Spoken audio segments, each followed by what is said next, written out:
큰 거 온다. 역대급으로다가 큰 거 온다. 여러분 안녕하십니까? 빨간아재입니다. 지금 보신 장면은 구독자 74만이 넘는 유튜브 채널 김성회의 쥐식백과에 올라온 영상의 인트로 부분입니다. 게임 개발자와 게임 잡지 기자를 거친 게임 전문가 김성회 씨가 운영하는 채널입니다. 여기서 말하는 큰 거, 역대급으로다가 큰 거는 대선 후보의 출연을 말하는 겁니다. 이재명, 윤석열 두 후보가 출연 의사를 밝혔다며 시청자들에게 질문을 올려달라는 예고 영상입니다. 이 영상은 50만 조회에 무려 5,000개가 넘는 댓글이 달릴 정도로 두 후보의 출연은 큰 관심을 끌고 있습니다. 윤석열 후보 측의 1차 사고는 여기에서 터집니다. 김성회의 쥐식백과는 윤석열 후보 측이 먼저 출연을 제안해왔고 이재명 후보 측도 수락을 했는데 오히려 윤석열 후보 측의 태도가 달라졌다고 밝혔습니다. 오마이뉴스 보도에 따르면 국민의힘 관계자는 둘 중 한 후보가 출연 의사를 철회했다고 말했고 선대위 관계자는 윤 후보는 출연 계획이 없다고 말했습니다. 결국 윤 후보 측이 먼저 출연을 제안했다가 무슨 이유인지 발을 빼고 있는 것으로 보입니다. 이에 반해 이재명 후보는 이번 주 중에 촬영을 진행할 것으로 알려졌습니다.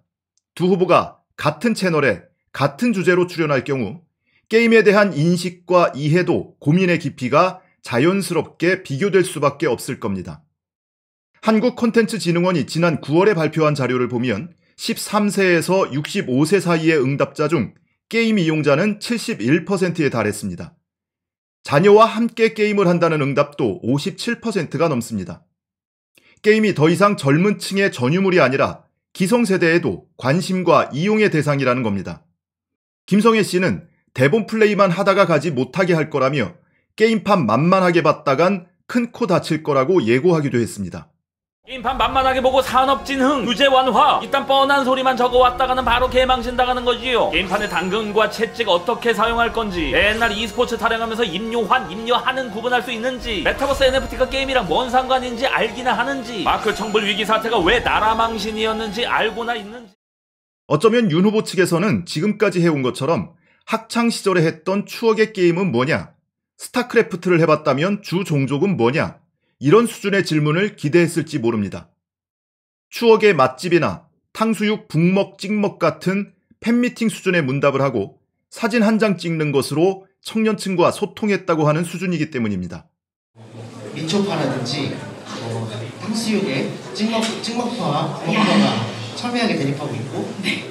탕수육은 북먹 찍먹이냐? 혹시 후보님께서는 찍먹인가요? 북먹인가요? 앉으세요. 구워서도 안 먹고 소스에 찍어 먹지도 않고. 예. 볶아 드세요. 간장에 찍어 먹고.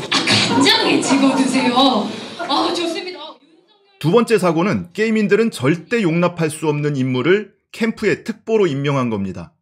윤 후보는 손인춘, 신의진 전 의원을 각각 여성특보와 아동폭력 예방특보로 임명했습니다. 이 두 명은 게임 흑역사의 레전드로 통할 정도로 게이민들 사이에는 악명이 높습니다. 국회의원이던 지난 2013년 발의한 묘하게 닮아있는 세 개의 법안 때문입니다. 손인춘 전 의원은 당시 인터넷 게임 중독 예방법과 게임 중독 치유 지원법을 발의했습니다. 게임의 중독 유발 지수를 측정해 중독 지수가 높은 게임은 제작과 배급을 금지하고 게임 업체에 매출액의 1%까지 부담금을 내도록 하는 내용을 담고 있습니다. 게임 중독세라는 표현도 이때 등장했습니다. 신의진 전 의원도 같은 해 인터넷 게임을 4대 중독 유발 행위로 규정하는 중독 예방관리법을 발의했습니다. 게임을 술과 도박, 마약과 동급으로 보는 이 법안은 큰 반발을 불렀고 세 법안 모두 상임위 문턱을 넘지 못하고 폐기됐습니다. 이렇게 악명 높은 게임 규제 빌런의 재등장에 게임 전문 매체들마저 잔뜩 긴장한 채 소식을 전하고 있습니다. 상황이 이러니 손인춘, 신의진 두 명을 그대로 둔 채 게임 전문 유튜브 채널에 출연한다는 건 쉽지 않은 결정일 겁니다. 이 두 명을 내치자니 인사참사에 보수층 지지마저 깎아먹을 것 같고 끌어안자니 2030을 비롯한 게이민들이 등을 돌릴 것 같고 그야말로 딜레마에 빠진 상태입니다.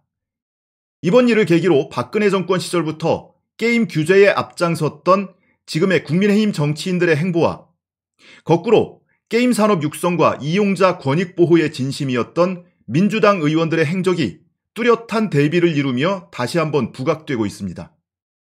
게임을 4대 악으로 규정하며 업계와 이용자 모두를 적으로 돌렸던 황우여 전 새누리당 대표, 이에 반해 같은 시기에 국제 e스포츠연맹 회장까지 맡으며 상반된 행보를 보였던 전병헌 전 민주당 의원의 케이스도 극적인 대조를 이루고 있습니다.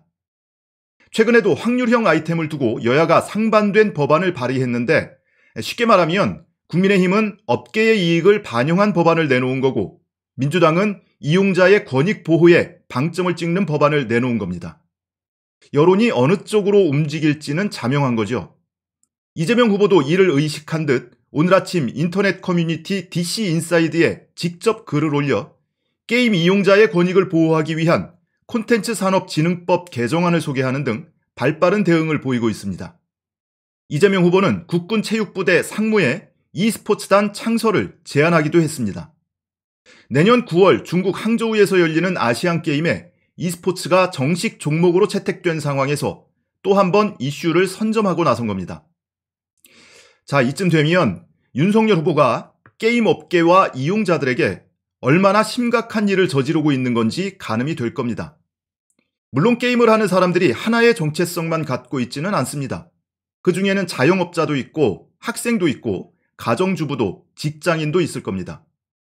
하지만 학생들 모아놓고 북먹 찍먹 문답을 하거나 시군 번영회장들을 모아놓고 사진만 한 장 찍고 사라져 항의를 받는 상황에 비춰보면 소통쇼에 실망하는 국민은 갈수록 늘어날 겁니다. 이재명 후보는 각 분야의 전문가들과 공개 토론을 이어가고 있습니다. 이번 주 게임 전문 방송 출연에 앞서 지난달에는 주식 전문 채널 Y스트릿 생방송에 출연해 주식과 자본시장에 대해 폭넓은 견해를 밝혔습니다. 윤석열 후보는 부인이 주가 조작에 연루돼 있는 마당에 주식 방송에 출연하는 것도 여의치 않겠네요.